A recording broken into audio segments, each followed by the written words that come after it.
Assalamualaikum warahmatullahi wabarakatuh. Selamat malam dan salam sejahtera. Kita jumpa kembali hari ini 27 hari bulan Jun 2022. Kita relax dia di dataran malam ini walaupun saya membawa tetamu yang jauh daripada Seoul. Pertama kali dalam tempoh 100 hari lebih KRA Stream memperkatakan berbagai isu semasa, isu politik dan isu buku. Malam ini kita ada seorang pakar iaitu Profesor Koh Yang Hun daripada Universiti Hankook, Seoul, Korea Selatan, yang menjadi tamu untuk bercakap tentang nama yang selalu saya sebut kepada saudara, iaitu Pramoedya Anantathor, yang sebahagian daripada saudara telah pun dilanda fenomena ketika menonton filem Hanung Bramantyo yang difilmkan, itu Bumi Manusia. Saya rasa 2019 anda semua beramai-ramai ke Pawagam menyaksikan sebuah filem cinta lakonan Iqbal Ramadan dan juga Eva, pelakon Indonesia yang terkenal dan juga pengarah yang dianggap sebagai pengarah kontemporari yang paling terkenal di Indonesia, iaitu Hanung Bramantyo, yang banyak merakamkan novel-novel hebat dan juga kisah-kisah hebat di Indonesia. Jadi malam ni Profesor Koh Yang Hun yang dianggap sebagai seorang yang sangat committed, sangat prihatin dan menghabiskan begitu banyak waktu dalam dunia akademiknya meneliti mengenai Pramoedya. Kerana Profesor saya panggil Profesor Koh kerana Profesor Koh datang ke Kuala Lumpur dan dia sudi untuk ditemu ramah oleh saya.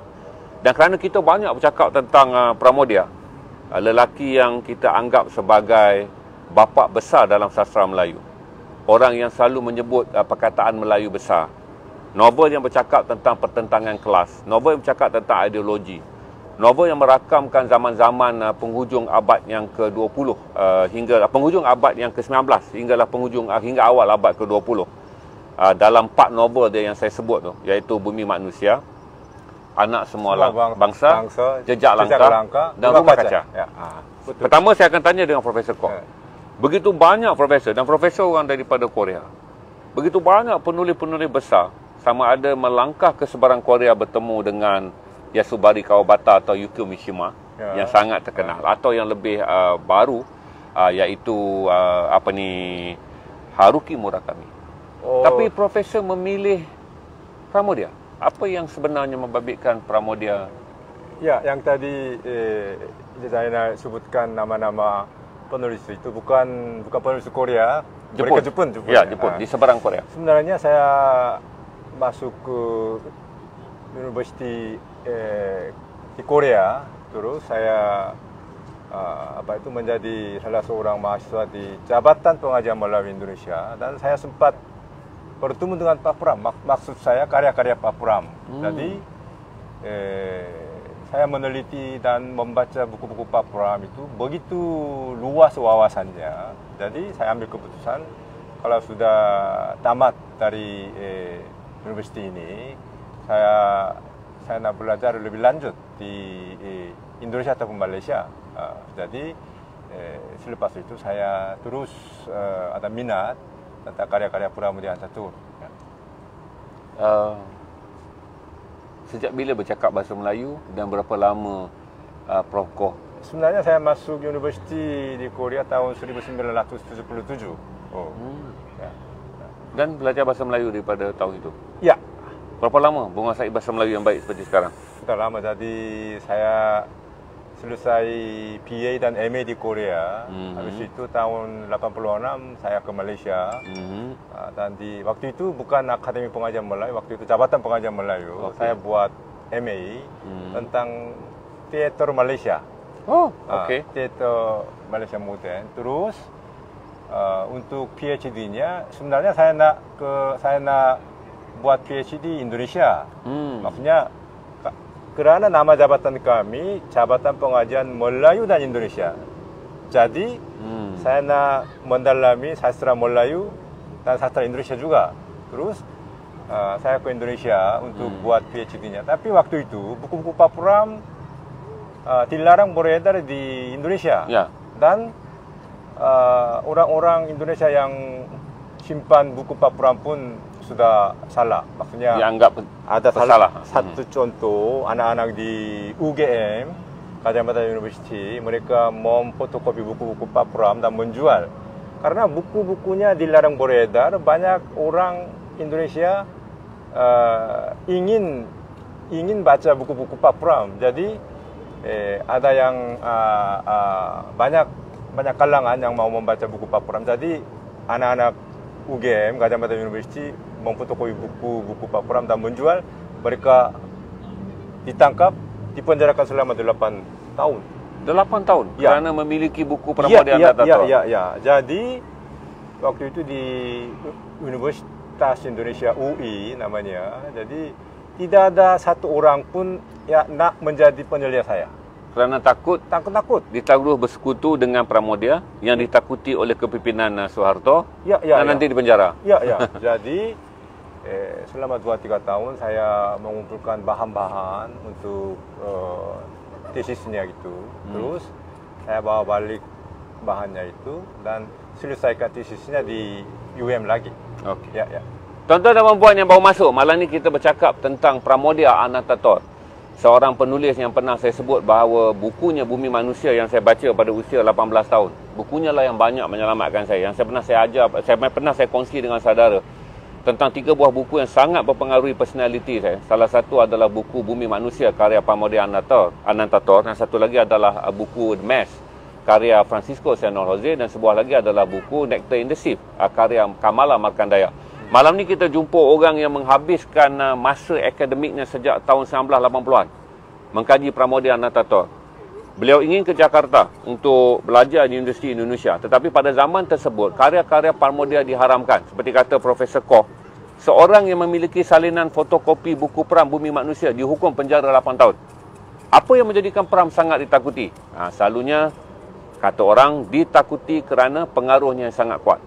Saya tanya dengan Prof, sebenarnya dalam keadaan geopolitik Indonesia pada waktu itu, kenapa pemerintah sangat takut dengan Pramoedya dan buku-buku dia? Sebenarnya kalau kita tengok sekejap tentang sejarah moden Indonesia, tahun 1965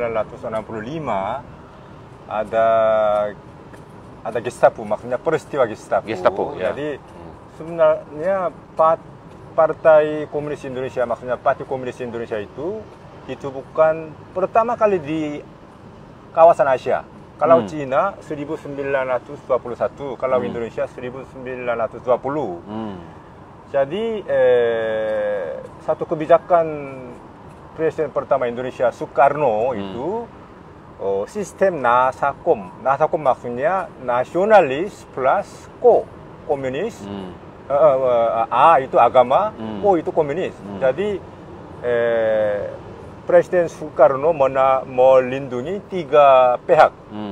Seperti Nasakom, nasionalis, agamawan, dan juga mereka yang komunis. Ya, komunis. Jadi tahun 1965 berarti sudah 45 tahun komunis Indonesia sudah ada di Indonesia. Jadi waktu itu ada seorang tentara namanya Untung. Jadi mereka mengadakan kudeta. Jadi Soeharto yang mengetuai angkatan tentera TNI. Ya. Jadi sejak itu di Indonesia kalau komunis semua dilarang. Maksudnya dulu, jadi kalau di Indonesia komunis mereka menganggap bahwa kalau komunis ada kaitannya dengan orang Cina. Jadi waktu itu setahu saya 1 juta orang yang dibunuh waktu itu di Indonesia. Jadi kalau karena itu pihak kerajaan Indonesia agak sensitif terhadap komunisnya. Tapi kebetulan Pak Pramoedya itu pernah memegang ataupun menjaga satu rubrik lentera. Ini lenteranya satu bagian dari Surat Kabar, namanya Bintang Timur. Jadi Bintang Timur itu di bawah naungan Lekra. Jadi katanya lembaga kebudayaan rakyat jadi, yang dianggap pro komunis. Tapi Pramoedya sendiri pernah mengatakan kepada saya belum pernah menjadi ahli komunis. Tapi sebagai salah seorang sastrawan ataupun budayawan, Pramoedya bolehlah dia menjaga satu rubrik di dalam Surat Kabar. Jadi sebenarnya Pramudia 3 kali dipenjarakan, tapi 1 kali pun tidak menerusi proses yang adil. Mahkamah. Dia ada proses mahkamah. Langsung dikurung. Ya, dikurung, dimasukkan. Jadi, tuan-tuan, kita sedang bercakap tentang sastrawan yang lahir pada tahun 1925 dan telah pun kembali ke Rahmatullah pada tahun 2006. Pak Pram meninggal 2006 ya. Betul. Lahir tahun 1925 dan kembali ke Rahmatullah pada tahun 2006. Menulis puluhan novel, novelnya pernah menjadi teks bagi mereka yang mengambil sijil tinggi pelajaran di Malaysia pada tahun 70-an dan 80-an, iaitu Keluarga Gerila. Tapi malam ini kita akan menumpukan satu adalah kisah Pak Pram sebenarnya, kerana Profesor Dr. Koh Yang Hun menulis kajian yang sangat detail, iaitu Pramodia Menggugat, Melacak Jejak Indonesia. Ini adalah tulisan PhD Prof. Ya. Ini adalah tulisan PhD Prof. Yang dilakukan di Kuala Lumpur di bawah saliaan Profesor Datuk Dr. Hashim Awang.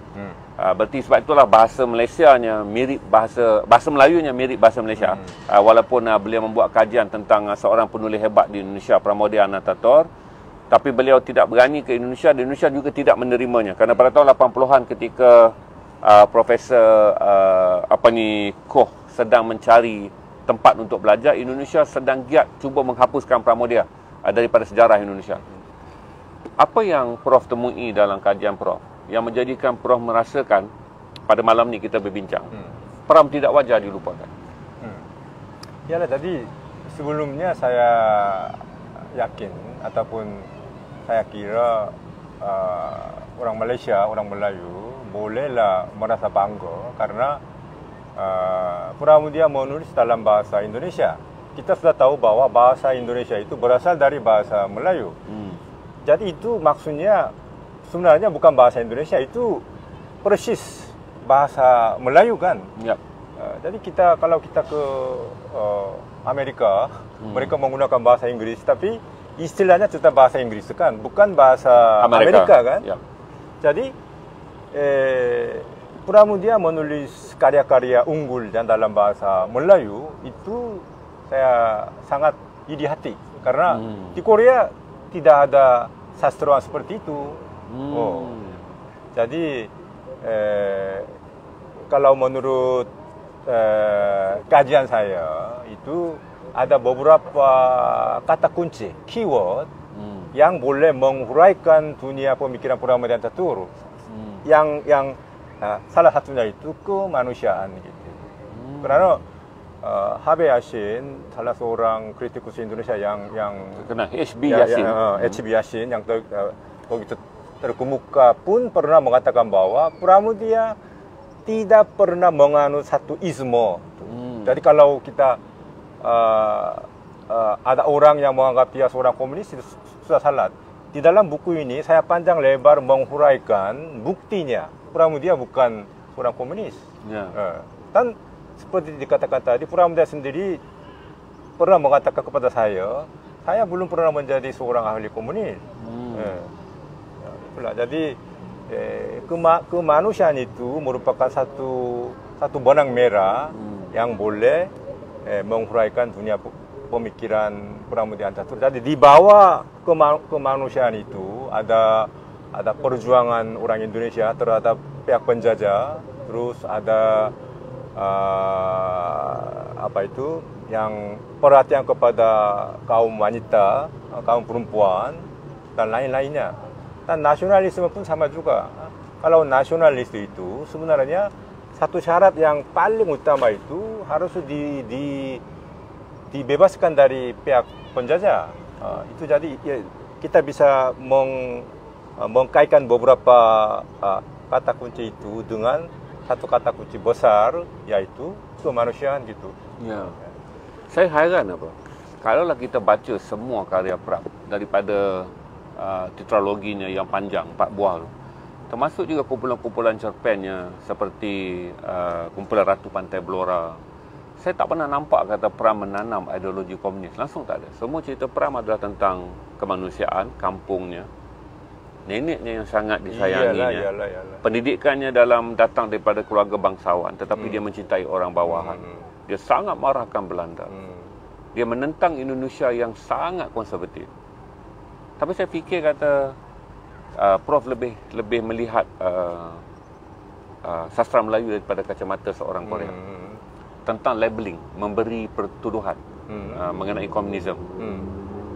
Dekat mana yang sekarang ni Prof kata betul, Prof jumpa dia tak dikaitkan, tetapi hinggalah dia mati Prof, orang masih lagi melabel Pram adalah seorang pro-komunis. Ya, jadi sebenarnya karya pertama dari tetralogi Bumi Manusia ataupun tetralogi Pulau Buru itu Bumi Manusia kan, yang kedua Anak Semua Bangsa. Jadi Bumi Manusia sebenarnya karya-karya yang diterbitkan pada awal 80-an itu tahun 80. Ya, sebenarnya sudah ditulis dalam pengasingan di penjara di Pulau Buru. Ketika dia di Pulau Buru, dia menulis 4 novel tulisan tangan. Ya, sebenarnya ketika mereka diasingkan ke Pulau Buru, pihak kerajaan Indonesia tidak mempeduli kehidupan mereka, kehidupan dan penghidupan mereka.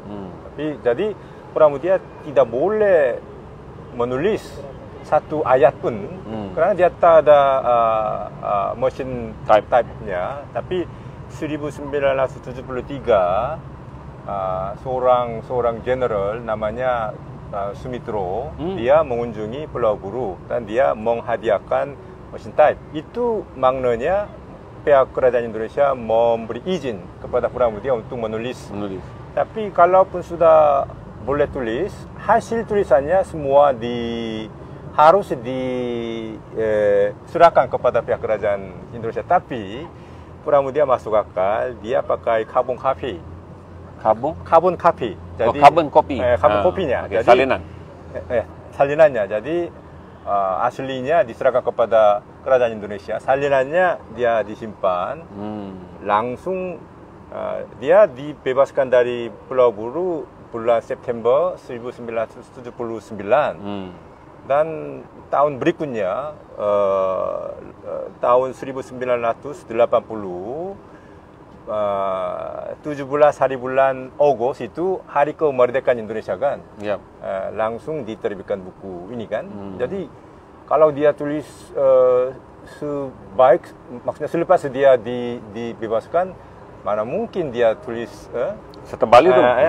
Setebal itu. Jadi sudah tadi bukunya diterbitkan bulan Ogos 1980, tapi waktu itu istrinya Presiden Soeharto, Ibu Tien Soeharto, menerima Pramudia di Istana Negara dan langsung dia menerima bukunya Pak Pram. Itu berarti menyambut baik.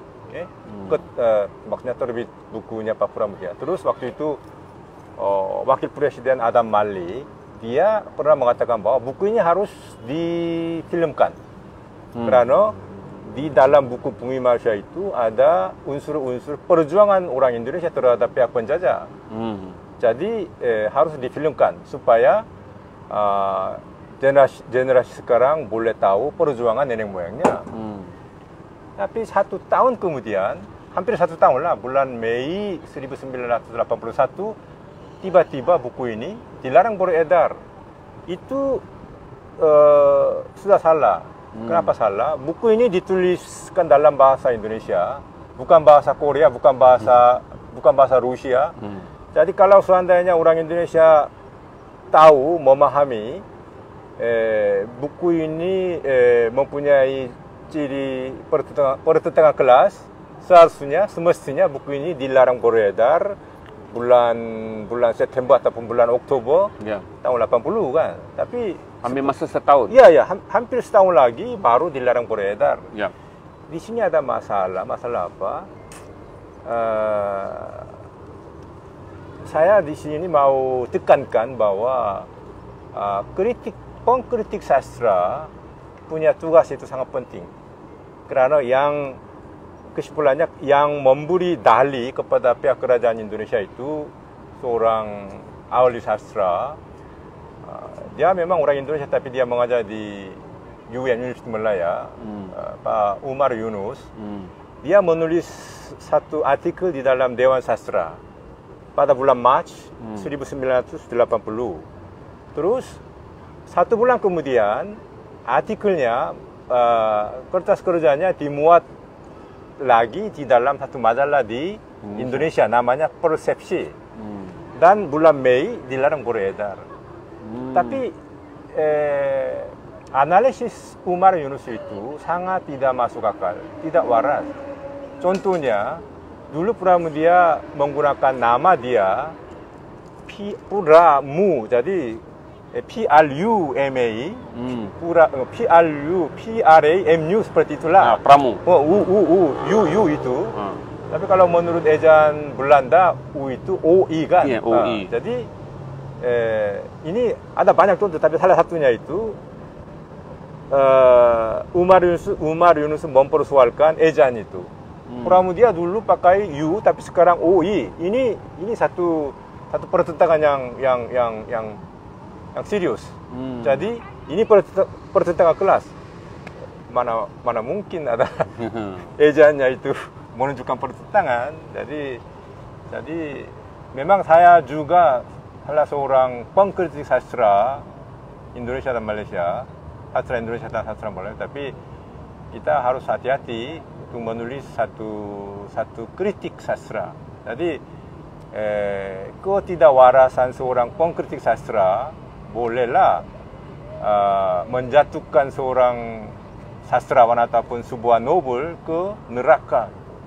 Jadi saya yakin bahwa waktu itu buku-buku Pak Pramudia itu diperalat dan kemungkinan besar pihak kerajaan Indonesia takut diperluaskan pengaruhnya Pramudia Ataturk. Tuan-tuan dan puan-puan, itu kisah Pramudia. Karena Malaysia beruntung pada waktu itu, karena pada tahun 1983 atau 84 selepas buku itu diharamkan di Indonesia, kerajaan Malaysia membenarkan edarannya. Itu yang saya dapat baca. Yang saya beritahu pada saudara, itu buku yang saya baca pada usia 18 tahun dan sangat mempengaruhi saya tentang watak mingkanya yang dilakukan oleh Iqbal Ramadan dalam filem. Ketika tahun 1980 waktu Pram dibebaskan dari penjara setahun, dia terbitkan buku tu kerana buku tu ditulis ketika dalam penjara. Setahun buku tu boleh diedarkan. Malah naik Presiden Indonesia, Profesor Bung Hatta. Bung Hatta mengatakan patut difilemkan. Tapi oleh kerana ketakutan dan juga hasutan golongan yang menganggap Pram adalah komunis, 40 tahun kemudian, tahun 2019, barulah Hanung Bramantyo berjaya menjadikan Bumi Manusia sebuah filem. Ini adalah tulisan panjang Profesor Koh Yang Hun mengenai Pramudia dalam kajiannya. Dan banyak benda yang saya nak tanya adalah tentulah, Prof kata tadi, dia akan bercerita banyak benda yang tak bertulis dalam buku. Kerana ada benda yang tak sesuai ditulis dalam buku. Secara peribadi, apakah ini satu penganiayaan pada Pram? Kalau kita lihat atas. Ada beberapa cerita yang menarik. Sebenarnya karya-karya yang penting, karya-karya yang unggul dari Pramudia Ataturk, maksudnya kalau menurut saya yang penting itu Keluarga Gerilya, Perburuan, dan Bumi Manusia. Jadi ketiga novel ini kebetulan dihasilkan ketika beliau diasingkan ke dalam penjara. Jadi sekarang ada sebagian pengkritik sastra bersenda gurau, kita harus memenjarakan Pramudia ke penjara supaya dia menulis karya yang unggul. Itu yang terus. Ketika saya berada di Indonesia, ketika saya mengumpulkan bahan-bahannya, saya sering bertemu dengan Pak Pram. Sebenarnya waktu itu Pak Pram banyak kali dijemput, diundang oleh luar negeri. Kalau misalkan PEN International dan terus dari Amerika dan lain-lainnya. Tapi Pramudia takut keluar negeri, keluar negara. Karena menurut Pramudia, ini Pak Pram langsung kata kepada saya, kalau keluar Indonesia lebih berbahaya daripada beliau berada di Indonesia. Maksudnya? Paham. Karena kalau di luar Indonesia, menurut Pramudia begitu. Jadi kalau di luar Indonesia lebih berbahaya bagi keselamatan Pramudia Ataturk. Maksudnya dia percaya bahawa begini ya, Pram apabila dibebaskan daripada penjara tahun 1980, beliau tidak pernah bebas. Dia dijadikan seperti tahanan rumah. Menjadikan Pram terkurung dalam kawasan rumah. Sebab itu gambar-gambar hari tuanya beliau banyak kelihatannya berkebun. Kerana kebimbangannya bahawa musuh dan juga ancamannya mungkin saja boleh membunuhnya. Itu menjadikan dan satu lagi, apakah benar Pak Pram tidak dicalonkan ke anugerah Nobel kerana kerajaan Indonesia tidak mahu pemenangnya adalah seorang musuh negara? Kerana Pramodia selalu dikatakan sebagai penulis bahasa Melayu yang wajar menerima anugerah Nobel yang tertinggi dunia. Ya, Pramodia sejak tahun 1900. Saya minum.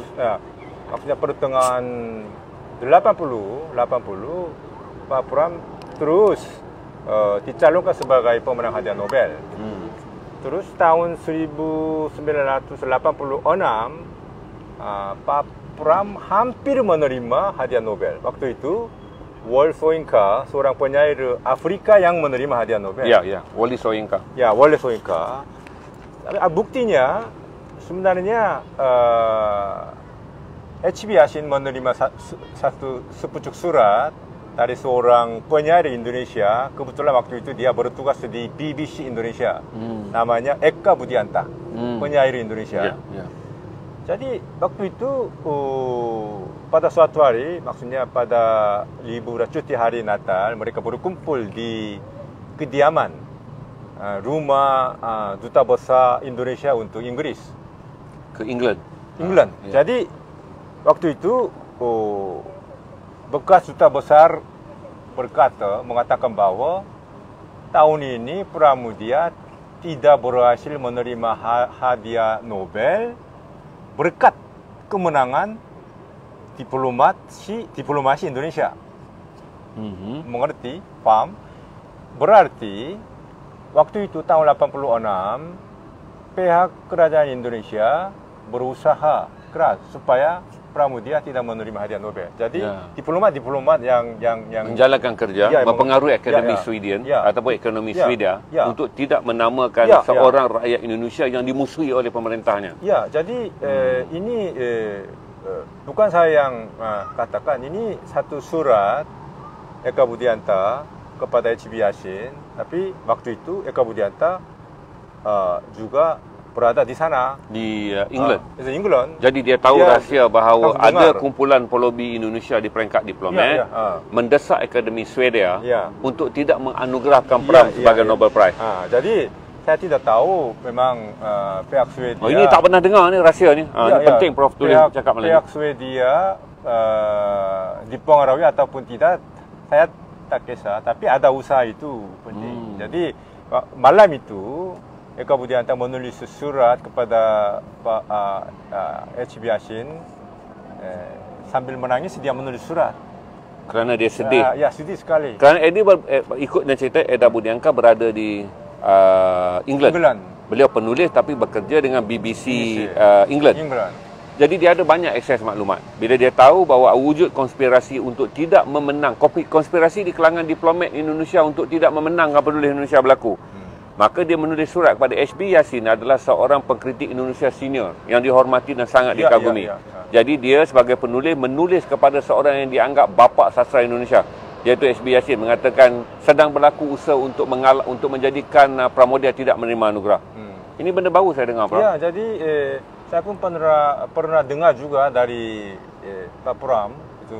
Waktu itu saya membawa anak-anak murid saya ke Indonesia. Jadi waktu itu kami langsung ke rumah Pak Pram. Jadi waktu itu Pak Pram yang mengatakan demikian juga. Prof bertemu dengan Pak Pram banyak kali sehinggalah ke tarikh dia kembali ataupun dia meninggal dunia tahun 2006. Saya fikir banyak kali. Saya mendengar banyak daripada rakan-rakan yang pernah bertemu Pram. Tak mudah kerana mereka harus mendapat kebenaran kerajaan Indonesia. Walaupun Pram telah dibebaskan, dia seperti dikenakan tahanan rumah. Tak dibenarkan sebarang orang menemuinya. Tetapi beberapa orang yang membuat pertemuan berjaya menemuinya. Mereka menggambarkan dia sebagai seorang lelaki yang sangat baik, mempunyai jiwa Indonesia yang sangat hebat. Seperti buku-bukunya, dia sangat kaya dengan sifat kemanusiaan. Saya tak pernah jumpa Pak Pram, walaupun saya seorang pengagum. Di sini ramai malam ni yang akan menonton adalah peminat Pak Pram. Boleh Prof kongsi Pram di mata Profesor Kok? Karena Prof jumpa banyak kali. Ya, jadi banyak orang mengatakan, bukan banyak orang, ada orang yang mengatakan bahwa dia seorang komunis. Jadi seperti dikatakan tadi itu sudah salah, karena mereka belum tahu siapa itu Pram. Itu mereka belum tahu dengan persis, mereka belum tahu kan. Jadi menurut mata saya, Pak Pram merupakan seorang datuk, seorang tua saja, orang yang sudah tua itu saja. Jadi kerana ketika saya mewawancara Pak Pram waktu itu, Pak Pram pernah mengatakan kepada saya,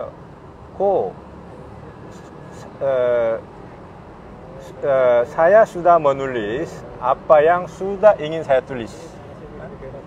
Jadi itu kalau seandainya seorang novelis ataupun sastrawan, sebagian besarnya mau terus menulis itu kan, pada umur tua pun. Tapi Pak Pram berkata, maksudnya saya sudah tulis semua yang ingin saya tulis. Berarti dalam semua buku-bukunya telah terkeluar apa yang ingin dia tulis. Dia tidak berhutang lagi apa-apa dalam keinginan. Maksudnya dia tidak begitu tamak lah. Jadi dia seorang yang, kalau istilah Indonesia, kakek. Maksudnya seorang datuk yang biasa saja. Tapi kalau dia melihat, kalau dia tengok ketidakadilan, dia langsung bergerak. Kerana pernah dengar orang Samin di Indonesia, Saminisme. Orang Samin itu mereka tinggal di sekitar Pelura. Maksudnya Pelura itu kampung halamannya Pak Pram. Itu di sebelah kanannya ada Rembang, Pelura, Rembang dan lain-lainnya. Jadi orang Sami itu tinggal di Rembang. Jadi mereka hidup dengan maksudnya mereka tidak menerima peradaban Eropah, peradaban Barat. Jadi mereka tetap menganut kepercayaan mereka dan cara hidup pun sama juga. Jadi salah satu ciri khas itu mereka terus terang. Salah satu cirinya. Jadi ketika pihak Belanda mengenakan pajaknya kepada mereka, mereka tak bayar pajak. Kerana apa? Mereka menganggap bahwa ini tanah kami. Untuk apa kami bayar pajak kepada pihak Belanda?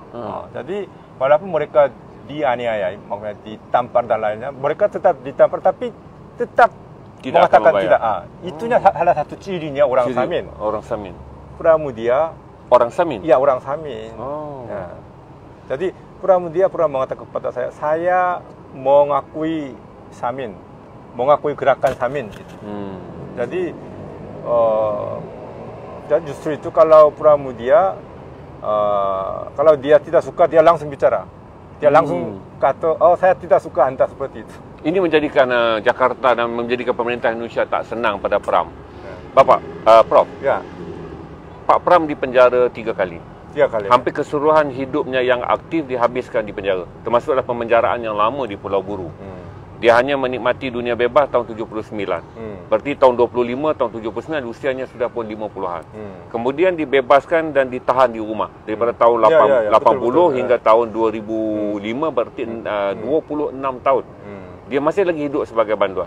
Apakah masa bapak jumpa dia, Pak Pram seorang yang menderita kerana perilaku yang dilakukan ke atasnya, ataupun dia cekal seperti Mingke dalam novel Bumi Manusia? Ya, sebenarnya Mingke itu, Bumi Manusia itu novel sejarah kan. Jadi watak utama Mingke itu sebenarnya berasal dari Raden Mas Tirto Adisroyo. Tirto Adisroyo itu seorang jurnalis. Maksudnya dia pertama kali menerbitkan majalah Medan, kemudian menjadi surat kabar. Itu majalah Medan itu diterbitkan dalam bahasa Melayu. Jadi dia dihormati ataupun disebutkan sebagai Bapa Pers Nasional. Bapa Pers Nasional, Bapa Pesurat Kabaran. Kalau di Malaysia, Bapa Pesurat Kabaran Nasional. Bapa Pesurat Kabaran Nasional. Itu Mingke? Mingke. Oh, Mingke itu orangnya wujudnya? Enggak. Mingke itu sebenarnya Tirto Adisroyo. Tirto Adisroyo itu tokoh Indonesia. Jadi Pramudia mengambil contoh Tirtonya dan dia menciptakan Wataknya. watak Mingke itu. Oh. Jadi watak Mingke Tirto Adi Suroyo Pramudia merupakan satu segitiga lah. Okay. Satu segitiga. Okay. Jadi saling sifat-sifatnya bergabung. sama, sifat-sifatnya sama. Jadi dan salah satu nasihat kepada saya ataupun anak-anak murid saya itu, Pak Pramudia mengatakan dalam dunia ini yang paling penting itu keberanian gitu, keberanian. Jadi siapapun, maksudnya siapapun kalau nak berbuat apa-apa, unsur yang paling penting itu keberanian. Jadi kalau tidak ada keberanian, mereka tak boleh tulis tulisan sastra dan lain-lainnya gitu. Jadi walaupun orangnya sangat lembut dan halus, Pak Pram kalau Pak Pram melihat ketidakadilan, dia langsung berjuang gitu. Ya. Jadi kita harus tahu bahwa kita jangan salah paham antara pertentangan dan perjuangan. Jadi Mingke itu di dalam bumi manusia itu dia berjuang, bukan bertentangan gitu. Betul. Jadi pengkritik sastra harus tahu itu. Berarti antara menggambarkan seorang yang berjuang, tak semestinya beliau adalah seorang pemberontak. Iya. Tak semestinya beliau adalah seorang teroris. Iya. Okay, faham. Jadi berjuang untuk kemerdekaan Indonesia ataupun nasionalisme Indonesia itu. Kita harus tahu hal seperti itulah. Untuk saya yang hanya tak pernah jumpa Pak Pram, saya hanya membaca. Saya menganggap kata karya-karya Pak Pram, terutama Bumi Manusia, sangat mempengaruhi saya. Kalau hari ini saya berfikir pun, Prof, datang satu cabaran hidup, saya akan berfikir seperti Mingke berfikir. Kerana saya membacanya pada usia 18 tahun, mengulang bacanya hingga sekarang saya 55 tahun. Saya selalu bercerita pada rakan-rakan yang menonton live betapa Pram sangat mempengaruhi saya. Prof belajar apa daripada Pak Pram? Prof mengkaji karyanya, bertemu dengan Pak Pram. Apa yang Prof rasa sebagai seorang lelaki Korea? Prof rasa ada bahagian yang Pramudia yang sangat mendidik Prof. Jadi seandainya kalau saya tidak suka dunia pemikiran Pramudia, sebagai kemungkinan besar saya tidak jadi mengkaji karya-karya Pramudia betul kan. Tak mungkin menulis yang setebal ini. Iya. Jadi saya suka cara pemikirannya, maksudnya dunia pemikirannya gitu. Ya seperti dikatakan tadi, kemanusiaan, terus terangan, maksudnya kejujuran itu kan. Jadi kerana buku-buku Pak Pram pernah diterjemahkan sejumlah 50 bahasa asing kan. Jadi kalau Penguin Books Inggris kan, Penguin Books menerbitkan buku Pak Pram itu membuktikan standarnya sudah adalah Nobel Prize, sudah mendunia. Ya, pihak Penguin Books tidak melulu tidak akan melulu memilih karya, mestilah mencapai. Jadi itu sudah terus seperti kata-kata tadi, Pak Pram tidak keluar negeri, tapi sebaik saja rezim Soeharto jatuh tahun 1998, Pak Pramudia diundang ke Amerika. Sebenarnya ada salah seorang pakar tentang Asia Tenggara. Sebenarnya dia pakar tentang Indonesia Studies, namanya Ben Anderson. Dia mengundang Pak Pram ke Amerika. Terus waktu itu Pak Pram menerima doktor honoris causa, maksudnya doktor kehormatan dari Michigan University. PhD-nya. Dengan waktu itu Sekretaris Jenderalnya PBB itu siapa orang? Kofi Annan. Kofi Annan. Ya, bersama-sama Kofi Annan yang menerima hadiah penghargaan. Berarti pada tahun itu Universiti Michigan yang sangat terkenal sebagai top 10 itu memberi anugerah kepada Presiden Pertubuhan Bangsa-Bangsa Bersatu dan selevel dengannya adalah Pramodia. Kerana dua orang. Di situ kita dapat melihat bagaimana Amerika yang dianggap anti-komunis, Amerika yang dianggap anti-komunis melihat Pram sebagai seorang karyawan kemanusiaan, sedangkan di negaranya sendiri Pram dan buku-bukunya dihukum sebagai seorang komunis. Yang menarik itu sebenarnya Ben Anderson itu seorang pakar tentang Indonesia. Jadi kebetulan 1965 ketika peristiwa 30 September Gestapo terjadi, kebetulan dia berada di Jakarta karena dia melakukan field work-nya di sana untuk PhD-nya. Jadi selepas itu Ben Anderson menulis white paper-nya mengenai Gestapo. Jadi white paper itu sangat tidak memihak kepada pihak Soeharto. Jadi dia langsung dilarang masuk ke Indonesia. Jadi Ben Anderson juga menerima hukuman kerana dia menulis Gestapo sebagai satu tindakan tidak adil daripada tentera. Maka Ben pun juga disenarai hitamkan daripada masuk ke Indonesia. Sebab saja Soeharto turun dari tahtanya, baru dia boleh masuk ke Indonesia. Pada masa Pak Habibie. Soeharto jatuh masa Habibie, Habibie menjadikan Indonesia lebih sebuah negara yang terbuka. Saya ucap terima kasih. Kita ada beberapa orang yang menonton. Bagi saya konten ini adalah konten yang menarik kerana seorang pengkaji. Saya pun tak begitu... Ini banyak benda baru yang tak tahu jumpa dalam buku. Sebab tadi Prof. Koh beritahu dengan saya banyak benda yang dia rasa lebih selesa untuk menyatakannya dalam bentuk perbualan verbal. Dan mungkin tak ditemui dalam buku tebalnya yang dianggap sebagai antara kajian terperinci dan terlengkap mengenai Pramodia Anantathur. Ada soalannya? Kita ada berapa orang sekarang peminat sastra? 490 tinggi, Prof. Saya jangkakan hanya 250 je kalau kita bercakap tentang tajuk ni. Tapi tuan-tuan, saya beritahu pada tuan-tuan, ada sikit rasa sebab kerana Pram ini saya tak pernah temui dia. Seperti saya beritahu pada saudara pada waktu saya melalui zaman kacau bilau. Bagaimana menentukan hidup saya. Kerana pada tahun 80-an, orang Malaysia yang remaja seperti saya kacau bilau. Kami mengalami konflik kerana satu adalah saya datang dari pedalaman, menjadi Melayu yang sangat Islamik. Datang ke Kuala Lumpur, cabarannya harus menjadi lebih terbuka. Waktu yang sama, pekerjaan sangat terhad. Peluang untuk masuk ke universiti tak banyak macam sekarang. Jadi saya survive hidup saya kerana saya membaca buku Bumi Manusia. Jadi saya sentiasa menganggap bahawa Prof, tak adalah besar cabaran saya lalu berbanding Mingke yang mahu memerdekakan Indonesia daripada penjajahan Belanda. Jadi dia sentiasa menjadi idola. Tapi saya rasa cemburu kerana Prof mengkajinya, bertemu dengan Pak Pram berkali-kali, mendengar banyak rahsia peribadi yang Pak Pram ceritakan. Terima kasih kerana tuan-tuan memberi penghormatan pada seorang lelaki yang menggunakan istilah Melayu besar. Kita minta lepas ni Prof jelaskan, lepas tu saya ambil soalan. Jasa Pram tentang perkataan Melayu besar dan bahasa Melayu itu sendiri. Ya, sebenarnya Pramudia menggunakan istilah bangsa Melayu besar. Jadi bangsa Melayu besar itu